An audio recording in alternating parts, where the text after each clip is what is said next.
عصر کی نماز۔ عبداللہ بن عمر رضی اللہ عنہما سے روایت ہے کہ رسول اللہ صلی اللہ علیہ وسلم نے فرمایا، جس شخص کی نماز عصر فوت ہو جائے تو گویا اس کے اہل و عیال اور اس کا مال لوٹ لیا گیا۔ یعنی جیسے کوئی ڈاکو آتے ہیں نا کسی گھر میں، گھر والوں کو بھی مار دیتے ہیں اور سارا کچھ لوٹ کے بھی لے جاتے ہیں۔ اتنا بڑا نقصان، بخاری کی صحیح روایت ہے۔ تو عصر کی نماز صلاۃ الوسطی جو ہے، اس میں خاص طور پر کوتاہی نہیں کرنی چاہیے۔ قرآن مجید میں آتا ہے، حافظوا علی الصلوات والصلاۃ الوسطی وقوموا للہ قانتین، سب نمازوں کی حفاظت کرو اور خصوصاً درمیانی نماز کی، اور اللہ کے لیے فرما بردار ہو کر کھڑے رہو۔ تو عصر کی نماز فوت ہونے پر فکر مند ہونا چاہیے۔ رسول اللہ صلی اللہ علیہ وسلم نے فرمایا، اللہ ان کے گھروں اور ان کی قبروں کو آگ سے بھر دے، انہوں نے ہمیں صلاۃ وسطیٰ سے روک دیا یہاں تک کہ سورج غروب ہو گیا۔ آپ نے مشرکین کے حق میں بد دعا کی تھی جب غزوہ احزاب کے موقع پر انہوں نے آپ کو مشغول کر دیا اور نماز نہ پڑھنے دی۔ یہ نماز آباء و اجداد اور بیٹوں سے زیادہ محبوب ہے، دوہرے اجر والی نماز ہے۔ یہ نماز پہلی امتوں پہ بھی پیش کی گئی تھی، انہوں نے ضائع کر دیا، تو اس لیے جو اس کی حفاظت کرے گا، نبی صلی اللہ علیہ وسلم نے فرمایا، اس کو دوہرا اجر ملے گا۔ عصر کی نماز کے وقت اللہ تعالیٰ فرشتوں سے بندوں کی نماز کی خبر لیتا ہے۔ صبح اور شام کے فرشتے فجر اور عصر میں تبدیل ہوتے ہیں، اور جو عصر کے وقت جاتے ہیں ان سے پوچھتے ہیں کہ تم نے میرے بندوں کو کس حال میں چھوڑا، تو وہ بتاتے ہیں کہ ہم ان کے پاس گئے تو وہ نماز پڑھ رہے تھے، اور جب ہم ان کو چھوڑ کے آئے تو وہ نماز پڑھ رہے تھے۔ نبی صلی اللہ علیہ وسلم نے فرمایا، وہ آدمی ہرگز آگ میں نہیں جائے گا جس نے سورج نکلنے سے پہلے اور غروب ہونے سے پہلے نماز پڑھی، یعنی فجر اور عصر کی۔ یہ دونوں وقت بڑے اہم وقت ہیں، ان کے اذکار بھی ہیں، صبح و شام کے اذکار، فجر کی نماز کے بعد سے لے کر سورج نکلنے تک، اور عصر کی نماز سے لے کر سورج غروب ہونے تک صبح و شام کے اذکار پڑھے جاتے ہیں۔ آپ صلی اللہ علیہ وسلم نے فرمایا، جو شخص 2 ٹھنڈی نمازیں یعنی فجر اور عصر پڑھے گا وہ جنت میں داخل ہوگا۔ یہ نمازیں پڑھنے والے اللہ تعالیٰ کا دیدار کر پائیں گے۔ عصر کی نماز چھوڑنا اعمال کی بربادی کا باعث ہے۔ نبی صلی اللہ علیہ وسلم نے فرمایا، جس شخص نے عصر کی نماز چھوڑ دی اس کے اعمال باطل ہو گئے۔ اصل میں ہوتا یہ ہے کہ دن کا آخری حصہ آ جاتا ہے نا، آپ جاب سے واپس جا رہے ہیں، ٹریفک میں پھنس رہے ہیں، آپ اپنے بزنس بند کر رہے ہیں، یا پھر یہ کہ اس وقت بزنس بڑی عروج پر ہوتا ہے، بہت زیادہ لوگ آرام کھانا کھا کے اپنے کام کاج کر کے تو خرید و فروخت کے لیے نکل آتے ہیں، تو دکانیں زیادہ بزی ہو جاتی، یا کوئی بھی وجہ ہو سکتی، یا لوگ تھک کے آتے ہیں، گھروں میں قیلولہ کرتے کرتے مغرب کر دیتے ہیں۔ خاص طور پر وہ لوگ جو راتوں کو جاگتے ہیں تو وہ پرواہ نہیں کرتے کہ جب آ کے سوئے دوپہر کو تو کب اٹھے، اور پھر بعض اوقات بہت تاخیر سے پڑھتے ہیں۔ تو ان سب چیزوں سے بچنے کی ضرورت ہے۔ عصر کی نماز مؤخر کرنا منافق کی صفت ہے۔ رسول اللہ صلی اللہ علیہ وسلم نے فرمایا، کیا میں تمہیں منافق کی نماز کے بارے میں نہ بتاؤں؟ وہ عصر کی نماز لیٹ کرتا رہتا ہے یہاں تک کہ سورج غروب ہونے کے انتہائی قریب ہوتا ہے، اس وقت پڑھتا ہے۔ یعنی کبھی کبھار تو ایسا ہو سکتا ہے، لیکن عادتاً روز یہی کچھ کرنا یہ نفاق کی علامت ہے۔ ہم اپنے کچن سے، اپنے کام کی جگہ سے جب وضو کر کے اپنے مصلی پہ جاتے ہیں تو وہی ہماری مسجد ہے۔ تو ہمیں خواتین کو گھر میں کوئی جگہ مخصوص کر لینی چاہیے جہاں ہم سمجھیں کہ ہم بھی مسجد جا رہے ہیں۔ عصر کی نماز۔ عبداللہ بن عمر رضی اللہ عنہما سے روایت ہے کہ رسول اللہ صلی اللہ علیہ وسلم نے فرمایا، جس شخص کی نماز عصر فوت ہو جائے تو گویا اس کے اہل و عیال اور اس کا مال لوٹ لیا گیا۔ یعنی جیسے کوئی ڈاکو آتے ہیں نا کسی گھر میں، گھر والوں کو بھی مار دیتے ہیں اور سارا کچھ لوٹ کے بھی لے جاتے ہیں۔ اتنا بڑا نقصان، بخاری کی صحیح روایت ہے۔ تو عصر کی نماز صلاۃ الوسطی جو ہے، اس میں خاص طور پر کوتاہی نہیں کرنی چاہیے۔ قرآن مجید میں آتا ہے، حافظوا علی الصلوات والصلاۃ الوسطی وقوموا للہ قانتین، سب نمازوں کی حفاظت کرو اور خصوصاً درمیانی نماز کی، اور اللہ کے لیے فرما بردار ہو کر کھڑے رہو۔ تو عصر کی نماز فوت ہونے پر فکر مند ہونا چاہیے۔ رسول اللہ صلی اللہ علیہ وسلم نے فرمایا، اللہ ان کے گھروں اور ان کی قبروں کو آگ سے بھر دے، انہوں نے ہمیں صلاۃ وسطیٰ سے روک دیا یہاں تک کہ سورج غروب ہو گیا۔ آپ نے مشرکین کے حق میں بد دعا کی تھی جب غزوہ احزاب کے موقع پر انہوں نے آپ کو مشغول کر دیا اور نماز نہ پڑھنے دی۔ یہ نماز آباء و اجداد اور بیٹوں سے زیادہ محبوب ہے، دوہرے اجر والی نماز ہے. یہ نماز پہلی امتوں پہ بھی پیش کی گئی تھی، انہوں نے ضائع کر دیا، تو اس لیے جو اس کی حفاظت کرے گا، نبی صلی اللہ علیہ وسلم نے فرمایا، اس کو دوہرا اجر ملے گا. عصر کی نماز کے وقت اللہ تعالیٰ فرشتوں سے بندوں کی نماز کی خبر لیتا ہے.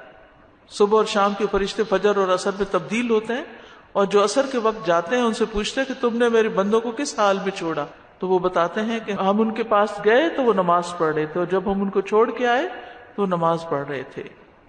نبی صلی اللہ علیہ وسلم نے فرمایا، وہ آدمی ہرگز آگ میں نہیں جائے گا جس نے سورج نکلنے سے پہلے اور غروب ہونے سے پہلے نماز پڑھی، یعنی فجر اور عصر کی. یہ دونوں وقت بڑے اہم وقت ہیں، ان کے اذکار بھی ہیں، صبح شام کے اذکار. فجر کی نماز کے بعد سے لے کر سورج نکلنے تک، اور عصر کی نماز سے لے کر سورج غروب ہونے تک صبح شام کے اذکار پڑھے جاتے ہیں. آپ صلی اللہ علیہ وسلم نے فرمایا، جو شخص 2 ٹھنڈی نمازیں یعنی فجر اور عصر پڑھے گا وہ جنت میں داخل ہوگا. یہ نمازیں پڑھنے والے اللہ تعالیٰ کا دیدار کر پائیں گے. عصر کی نماز چھوڑنا اعمال کی بربادی کا باعث ہے. نبی صلی اللہ علیہ وسلم نے فرمایا، جس شخص نے عصر کی نماز چھوڑ دی اس کے اعمال باطل ہو گئے. اصل میں ہوتا یہ ہے کہ دن کا آخری حصہ آ جاتا ہے نا، آپ جاب سے واپس جا رہے ہیں، ٹریفک میں پھنس رہے ہیں، آپ اپنے بزنس بند کر رہے ہیں، یا پھر یہ کہ اس وقت بزنس بڑی عروج پر ہوتا ہے، بہت زیادہ لوگ آرام کھانا کھا کے اپنے کام کاج کر کے تو خرید و فروخت کے لیے نکل آتے ہیں، تو دکانیں زیادہ بزی ہو جاتی، یا کوئی بھی وجہ ہو سکتی، یا لوگ تھک کے آتے ہیں گھروں میں قیلولہ کرتے کرتے مغرب کر دیتے ہیں. خاص طور پر وہ لوگ جو راتوں کو جاگتے ہیں تو وہ پرواہ نہیں کرتے کہ جب آ کے سوئے دوپہر کو تو کب اٹھے، اور پھر بعض اوقات بہت تاخیر سے پڑھتے ہیں. تو ان سب چیزوں سے بچنے کی ضرورت ہے. عصر کی نماز مؤخر کرنا منافق کی صفت ہے. رسول اللہ صلی اللہ علیہ وسلم نے فرمایا، کیا میں تمہیں منافق کی نماز کے بارے میں نہ بتاؤں؟ وہ عصر کی نماز لیٹ کرتا رہتا ہے یہاں تک کہ سورج غروب ہونے کے انتہائی قریب ہوتا ہے، اس وقت پڑھتا ہے. یعنی کبھی کبھار تو ایسا ہو سکتا ہے، لیکن عادتاً روز یہی کچھ کرنا یہ نفاق کی علامت ہے. ہم اپنے کچن سے، اپنے کام کی جگہ سے جب وضو کر کے اپنے مصلی پہ جاتے ہیں تو وہی ہماری مسجد ہے. تو ہمیں خواتین کو گھر میں کوئی جگہ مخصوص کر لینی چاہیے جہاں ہم سمجھیں کہ ہم بھی مسجد جا رہے ہیں. عصر کی نماز. عبداللہ بن عمر رضی اللہ عنہما سے روایت ہے کہ رسول اللہ صلی اللہ علیہ وسلم نے فرمایا، جس شخص کی نماز عصر فوت ہو جائے تو گویا اس کے اہل و عیال اور اس کا مال لوٹ لیا گیا. یعنی جیسے کوئی ڈاکو آتے ہیں نا کسی گھر میں، گھر والوں کو بھی مار دیتے ہیں اور سارا کچھ لوٹ کے بھی لے جاتے ہیں. اتنا بڑا نقصان. بخاری کی صحیح روایت ہے. تو عصر کی نماز صلاۃ الوسطی جو ہے، اس میں خاص طور پر کوتاہی نہیں کرنی چاہیے. قرآن مجید میں آتا ہے، حافظوا علی الصلوات والصلاۃ الوسطی وقوموا للہ قانتین. سب نمازوں کی حفاظت کرو، اور خصوصاً درمیانی نماز کی، اور اللہ کے لیے فرما بردار ہو کر کھڑے رہو. تو عصر کی نماز فوت ہونے پر فکر مند ہونا چاہیے. رسول اللہ صلی اللہ علیہ وسلم نے فرمایا، اللہ ان کے گھروں اور ان کی قبروں کو آگ سے بھر دے. انہوں نے ہمیں صلاۃ وسطیٰ سے روک دیا یہاں تک کہ سورج غروب ہو گیا. آپ نے مشرکین کے حق میں بد دعا کی تھی جب غزوہ احزاب کے موقع پر انہوں نے آپ کو مشغول کر دیا اور نماز نہ پڑھنے دی. یہ نماز آباء و اجداد اور بیٹوں سے زیادہ محبوب ہے. دوہرے اجر والی نماز ہے. یہ نماز پہلی امتوں پہ بھی پیش کی گئی تھی، انہوں نے ضائع کر دیا، تو اس لیے جو اس کی حفاظت کرے گا، نبی صلی اللہ علیہ وسلم نے فرمایا، اس کو دوہرا اجر ملے گا. عصر کی نماز کے وقت اللہ تعالیٰ فرشتوں سے بندوں کی نماز کی خبر لیتا ہے. صبح اور شام کے فرشتے فجر اور عصر میں تبدیل ہوتے ہیں، اور جو عصر کے وقت جاتے ہیں ان سے پوچھتے ہیں کہ تم نے میرے بندوں کو کس حال میں چھوڑا، تو وہ بتاتے ہیں کہ ہم ان کے پاس گئے تو وہ نماز پڑھ رہے تھے، اور جب ہم ان کو چھوڑ کے آئے تو نماز پڑھ رہے تھے. نبی صلی اللہ علیہ وسلم نے فرمایا، وہ آدمی ہرگز آگ میں نہیں جائے گا جس نے سورج نکلنے سے پہلے اور غروب ہونے سے پہلے نماز پڑھی، یعنی فجر اور عصر کی. یہ دونوں وقت بڑے اہم وقت ہیں، ان کے اذکار بھی ہیں، صبح شام کے اذکار. فجر کی نماز کے بعد سے لے کر سورج نکلنے تک، اور عصر کی نماز سے لے کر سورج غروب ہونے تک صبح شام کے اذکار پڑھے جاتے ہیں.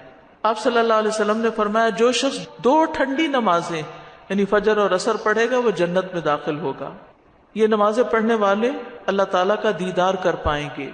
عصر کی نماز چھوڑنا اعمال کی بربادی کا باعث ہے. نبی صلی اللہ علیہ وسلم نے فرمایا جس شخص نے عصر کی نماز چھوڑ دی اس کے اعمال باطل ہو گئے۔ اصل میں ہوتا یہ ہے کہ دن کا آخری حصہ آ جاتا ہے نا، آپ جاب سے واپس جا رہے ہیں، ٹریفک میں پھنس رہے ہیں، آپ اپنے بزنس بند کر رہے ہیں، یا پھر یہ کہ اس وقت بزنس بڑی عروج پر ہوتا ہے، بہت زیادہ لوگ آرام کھانا کھا کے اپنے کام کاج کر کے تو خرید و فروخت کے لیے نکل آتے ہیں، تو دکانیں زیادہ بزی ہو جاتی، یا کوئی بھی وجہ ہو سکتی ہے، یا لوگ تھک کے آتے ہیں گھروں میں قیلولہ کرتے کرتے مغرب کر دیتے ہیں۔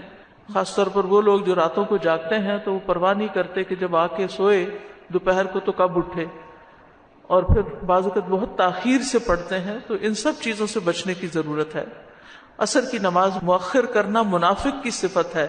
رسول اللہ صلی اللہ علیہ وسلم نے فرمایا کیا میں تمہیں منافق کی نماز کے بارے میں نہ بتاؤں؟ وہ عصر کی نماز لیٹ کرتا رہتا ہے یہاں تک کہ سورج غروب ہونے کے انتہائی قریب ہوتا ہے، اس وقت پڑھتا ہے۔ یعنی کبھی کبھار تو ایسا ہو سکتا ہے، لیکن عادتاً روز یہی کچھ کرنا یہ نفاق کی علامت ہے۔ ہم اپنے کچن سے، اپنے کام کی جگہ سے جب وضو کر کے اپنے مصلی پہ جاتے ہیں تو وہی ہماری مسجد ہے، تو ہمیں خواتین کو گھر میں کوئی جگہ مخصوص کر لینی چاہیے جہاں ہم سمجھیں کہ ہم بھی مسجد جا رہے ہیں۔